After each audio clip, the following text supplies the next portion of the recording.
Concern grows over the buildup of Russian troops along its border with Ukraine. What can the US and its European allies do to prevent or punish a Russian invasion? And a look inside how Ukrainians are preparing to defend themselves. Now, on the Inside Story, the Ukraine-Russia crisis.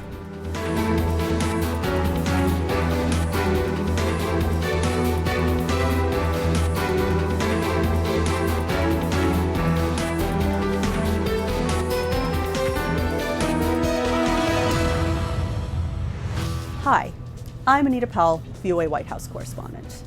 Behind me is the West Wing of the White House, where President Joe Biden works. The president is briefed daily on a number of issues of national security, lately about Russia's growing military buildup along its border with Ukraine. The U.S. says more than 100,000 Russian troops are amassed at the border, ready to invade at the command of President Vladimir Putin. Among his demands, Ukraine must never be a part of NATO. The U.S. and its allies say the decision is Ukraine's to make. They are supplying weaponry to Ukraine and fortifying defenses throughout the region. We will get the details on troop movements and preparations inside Ukraine later in the show. First, Washington's view of the crisis. Strong words from U.S. President Joe Biden as the drama deepens between Moscow and Washington. We continue to urge diplomacy as the best way forward. But with Russia's continuing its buildup of its forces around Ukraine, we are ready no matter what happens. President Vladimir Putin has deployed tens of thousands of troops along the Ukrainian border, not just within Russian territory, but also in Belarus. The White House says more than 105,000 Russian troops surround Ukraine on two sides. Russia objects to Ukraine's desire to join the North Atlantic Treaty Organization and has demanded that the U.S., the most powerful member of the Collective Security Alliance, bar Ukraine's entry. Washington announced on February 2nd that the U.S. would send about 2,000 U.S.-based troops to Poland and Germany and shift 1,000 soldiers from Germany to Romania. These movements are unmistakable signals to the world that we stand ready to reassure our NATO allies and deter and defend against any aggression. But military officials have not given up on a diplomatic solution. We do not believe conflict is inevitable. The United States, in lockstep with our allies and partners, has offered Russia a path to de-escalate. But we will take all prudent measures to assure our own security and that of our allies. The top U.S. diplomat at the UN says the stakes have never been higher. The situation we're facing in Europe is urgent and dangerous, and the stakes for Ukraine and for every UN member state could not be higher. Russia's actions strike at the very heart of the UN Charter. This is as clear and consequential a threat to peace and security as anyone can imagine. Russia fired back, with its ambassador saying Russia does not intend to invade. This dispute between Russia and the U.S. and its NATO allies is about much more than ideology, says analyst and author Angela Stent. A stable Europe is central to U.S. interests, and sending more than $200 million worth of security assistance to non-NATO Ukraine is part of that. It's not only ideology, it's security. I mean, it's, a system of alliances and a stable European continent, which are in the U.S.'s interests. We don't live in isolation. We're a very large island with two neighbors, right? We're a continent. But so it's more than that. It's not about ideology. It's about power politics, but it's also about principles. Which do have to do with territorial integrity and sovereignty. Meanwhile, Russia and top U.S. rival China have become ever closer. Beijing expressed dissatisfaction when Russia invaded Georgia, while China hosted the 2008 Olympics. The Chinese capital will host the Winter Games starting this week. With the U.S. threatening heavy sanctions against Russia, and even against Putin himself, if Russia invades Ukraine, Moscow will need support from the world's second-largest economy. Analysts say this could play out slowly as the Olympics take center stage and Washington continues to remind Moscow of the consequences of an invasion. If it does move into Ukraine, then the economic measures that the United States and others are going to bring to bear, to a certain extent, will push them even further into a junior relationship with China, which is just going to hurt their economy in the long run. I don't really see a lot of strong outcomes here. So that's one of the reasons why I think that diplomatic outcome might still be on the table, but Russia's going to try to let the clock run as long as possible to let us feel uncomfortable. And so, as the games begin in Beijing and the war games continue on both sides of Ukraine's border, can these two old rivals find their way back to peace? As Russian officials continue to deny their intention to invade Ukraine, the military buildup continues. VOA Chief Diplomatic Correspondent Cindy Sain reports Russian officials are willing to de-escalate military activity if the White House will address their main security concerns. Russian President Vladimir Putin made his first comments in weeks Tuesday about Ukraine, blaming the US and NATO for the mounting tensions. Their most important goal is to contain Russia. That's the thing. In this sense, Ukraine itself is just a tool to achieve this goal. This can be done in different ways. One of them is to draw us into some armed conflict.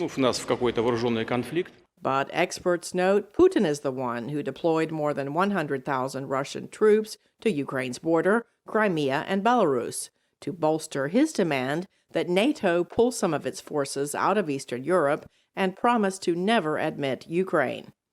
With this military buildup, Putin has put himself into a box, says former CIA military analyst Jeffrey Edmonds. He's made very maximalist demands that he knows that we can't I would assume that he knows we can't meet. We're not going to withdraw NATO infrastructure back to 1997 levels, which is one of the things that they've asked us to do. And so I think he's in a holding pattern waiting for the right military composition on Ukraine's border in order to actually take military action. President Joe Biden says he and Putin understand each other, but Biden has also said he believes Putin is planning to invade Ukraine. Some experts say Putin wants to make sure Russia is still viewed as a major player on the world stage. Angela Stent wrote the book Putin's World. And he believes that the rest of the world should treat Russia as if it were the Soviet Union. He doesn't want to restore the Soviet Union, but he wants to be treated as a great power whose views are respected and where people sort of fear Russia and they accept that Russia has a right to this sphere of influence in its neighborhood. Some experts say Putin likely sees eastern Ukraine, where a war has been simmering since he annexed Crimea in 2014, as part of Russia. So I think Putin might acknowledge that Western Ukraine is genuinely Ukrainian and perhaps belongs in the European cultural and political world, but in his eyes, Eastern Ukraine is sort of a version or an extension of Russia. But what Putin really fears the most is dissent from his own people, says Bill Browder, founder of the Magnitsky Justice Campaign. The average Russian is worse off, a lot worse off than when he first became president. And that's all, he owns that. That's all on him.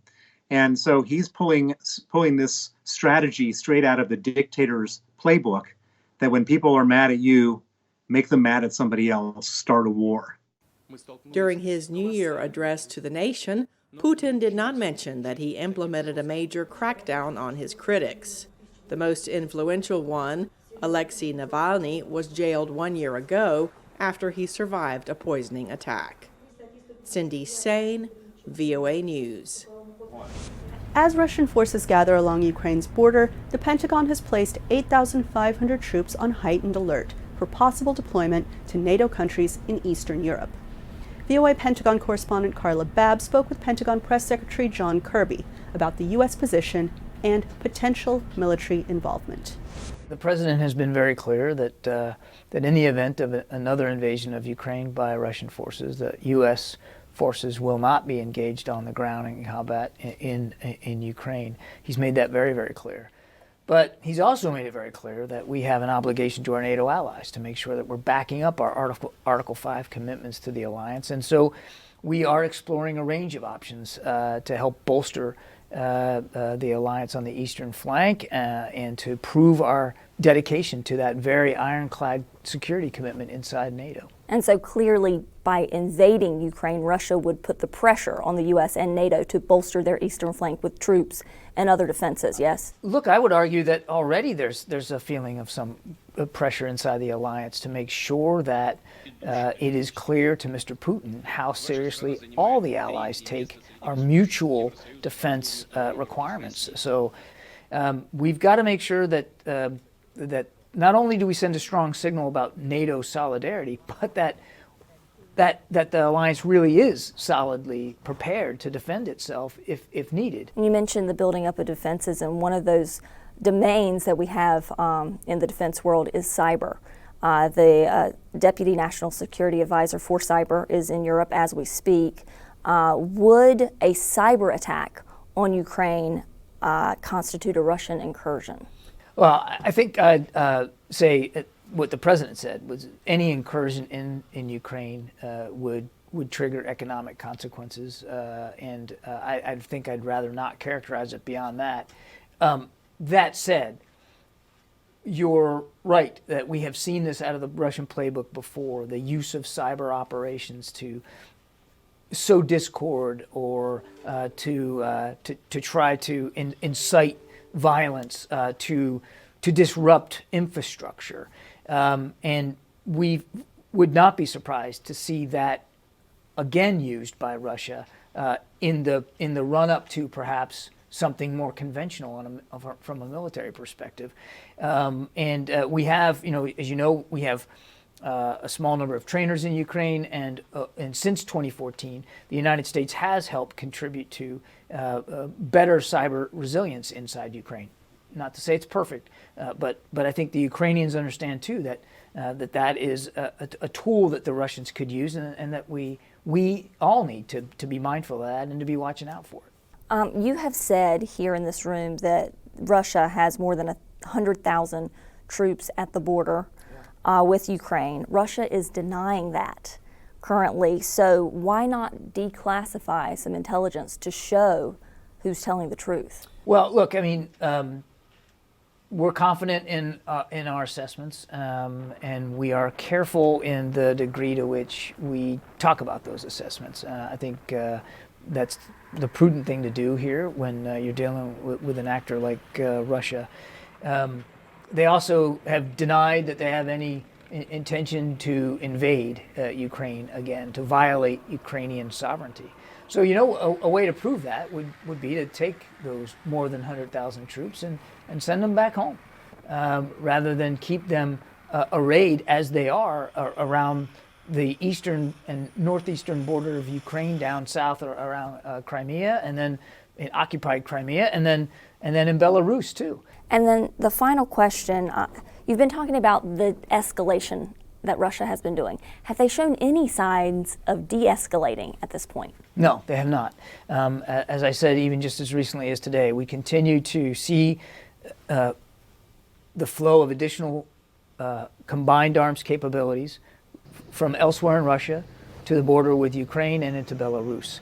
So no, there's been no sign from a military perspective of de-escalation. Now, on the diplomatic side, there was an exchange between Minister Lavrov and Secretary Blinken, and I think you heard Secretary Blinken say that he still believes that there's time and space for dialogue, and we, of all people, we absolutely fully support that and want to see that happen. That's the best way forward here to de-escalate this, this potential crisis here. But from a military perspective, no, we continue to see added capability, and that's deeply concerning.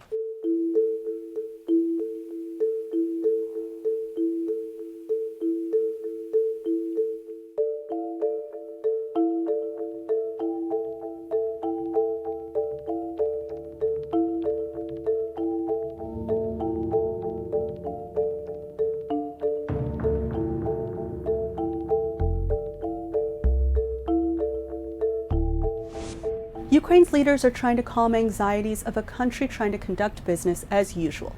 But it's hard to dismiss the threat across the border. Our Ricardo Marquina has been reporting from inside Ukraine for more than a week, watching Ukrainians trade war preparation tips on social media while trying to live life as normal. Here's his report from Ukraine's capital, Kyiv. On the outskirts of Kyiv, a group of about 200 men and women receive military training. They are civilians who have joined the Territorial Defence Force, a reserve corps set up by authorities to support the Ukrainian armed forces in the event of a conflict. They train on their own time and they buy their own weapons. I am here to learn fighting techniques and support the army to defend Ukraine. Russian military pressure on Ukraine, with a massive deployment not far from its eastern border, has once again raised the spectre of war. For many here, the question is not whether there will be a war, but when. Putin believes that there is no country called Ukraine and that he has to take it under his control. Since he could not do it by changing his government from within, he only has one option left, the military path. After more weeks of intense media reporting on a possible conflict, those in charge of these exercises want to reduce tensions among the Ukrainian population and are urging calm, including among these trainees. Our commanders tell us, clean the gun, get ready, and don't panic. That is the Ukrainian way. The following workday, these men and women will return to their jobs in the city, while in Moscow and Washington, the political tug-of-war that could push them to war will continue. For Ricardo Marquina in Kyiv, John Spear, VOA News. Miroslava Gongadze has covered Ukraine for VOA since 2004 as anchor of our daily TV news show Chaz Time and chief of our Ukrainian service. She has recently been promoted to VOA's Eastern Europe chief, based in Kyiv. I spoke to Miroslava about how the crisis is being handled in Ukraine. It feels like living near the volcano that can erupt any time. So they kind of get used to this permanent, constant threats, and they cope with it. However, this recent months, the threat is more imminent. So people are starting preparing more. They are signing up for defense. Local defense groups. They are buying arms. They are buying weapons. They are legally, obviously, it's possible to buy weapons in Ukraine.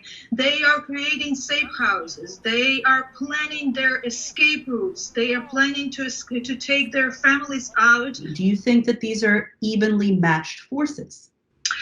Unfortunately, it's definitely not evenly matched forces. I have to say that Ukrainians' armed forces are heavily outnumbered and outgunned by Russia's army. But military experts say that they would be capable of mounting significant resistance and inflicting heavy casualties if Russia were to launch a large-scale invasion. Let's talk about the different messages coming out of Washington and Kyiv, with the White House saying that invasion is imminent, and President Zelensky saying this is overblown. There's no need to overreact. Can you explain to us why we're hearing those two messages and what the consequences of that mixed messaging could be?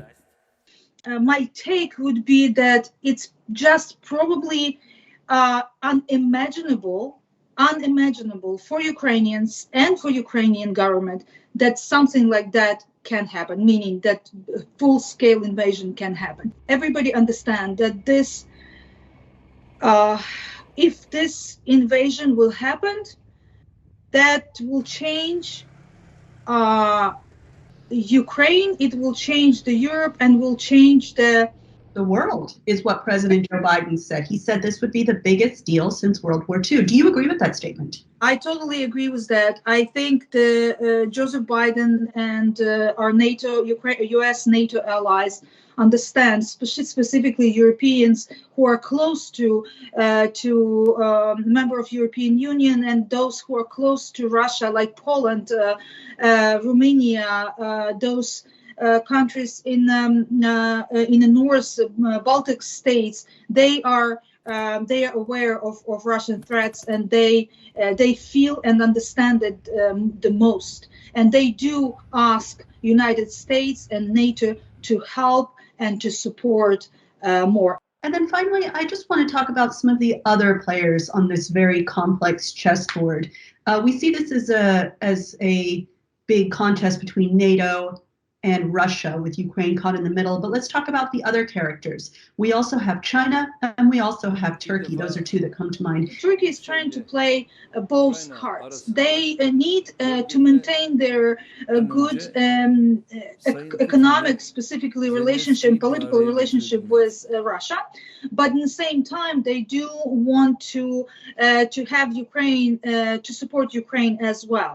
In terms of China is for years trying to put their foot into Ukrainian economy, and there are some forces in Ukrainian government, in the Ukrainian parliament, who are supporting China's involvement and bigger engagement with China. Any clash between Russia and Ukraine will threaten Europe's energy security. The European Union gets about a third of its natural gas from Russia. Economic sanctions are expected to target Russia's energy sector, and China is watching the situation with great interest. Our Henry Ridgewell has the inside story from London. Western nations have threatened unprecedented economic sanctions against Moscow if it invades Ukraine. If cut off by the West, could Russia look east to China for help? The policy I think China is likely to take is to do whatever they can to help the Russians to face up to the economic sanctions that the US and Europeans may impose on Russia. Economic links between China and Russia are not really strong enough to replace any break off of economic links between Russia and Europe. China has offered political support for Moscow in its standoff over Ukraine.